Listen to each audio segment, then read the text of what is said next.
Ron, comment en êtes-vous arrivé à commettre un acte aussi insensé? Vous aviez réussi à obtenir une bourse. Tout allait donc pour le mieux. Vous aviez assez d'argent. Dans moins d'un an, vous finissiez vos études. Et vous alliez faire une carrière magnifique. Vous avez bêtement gâché toute votre existence. Tu dois tirer un trait là-dessus. Oui, cet homme regrette ce qu'il a fait. Il veut se faire pardonner.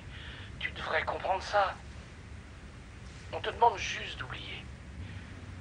Mon Dieu, après tout, cet homme ne t'a pas tué. Je te porte un certain intérêt. J'aimerais savoir si l'amour de l'alcool peut rendre fou et mettre un être en dépendance. Tout ça à cause de l'alcool. Je l'ai surprise en train de fouiller dans ma veste. Quand j'ai ouvert la porte. Jamais je vais pouvoir m'en sortir. Vous êtes étonné, je suppose, que je ne sois pas attristé par cette mort. Elle m'indiffère, c'est tout. Je sais pas quoi dire. Je suis anéanti. Je pensais jamais qu'on aurait le culot de nous cambrioler. Il faut que vous sachiez que c'est pour ça que je vous ai demandé de venir. Voilà. Ces messieurs désirent que vous meniez votre enquête d'une façon plus discrète. Devant sa porte, j'ai vu un vieux monsieur qui s'était mis dans une colère noire. Un dénommé Schumann, dont la sœur venait de se pendre, et qu'il avait fait à cause de ce Marx. Ils continuent l'autopsie. Ils veulent trouver des éclats de verre ou de peinture dans la blessure qu'ils pourront analyser. Le bateau avait sauté. Il restait pas grand-chose, que la carcasse. On a fouillé un peu partout, et on a réussi à le trouver. Oh.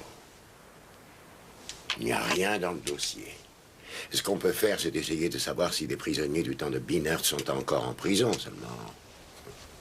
Ça va prendre trop longtemps. Tous les gens qui figurent sur votre liste se sont presque ruinés pour pouvoir payer, Monsieur Lamers.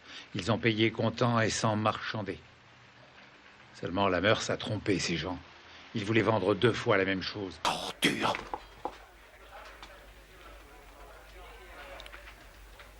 Je ne connais pas cet homme. Grégor Wegmüller, Grégor. Mon père n'était pas très adroit, et je ne crois pas qu'il aurait pu faire un nœud pareil. Cela m'étonnerait. Non. J'étais un héros qui fut jeté en pâture au mirage des auteurs.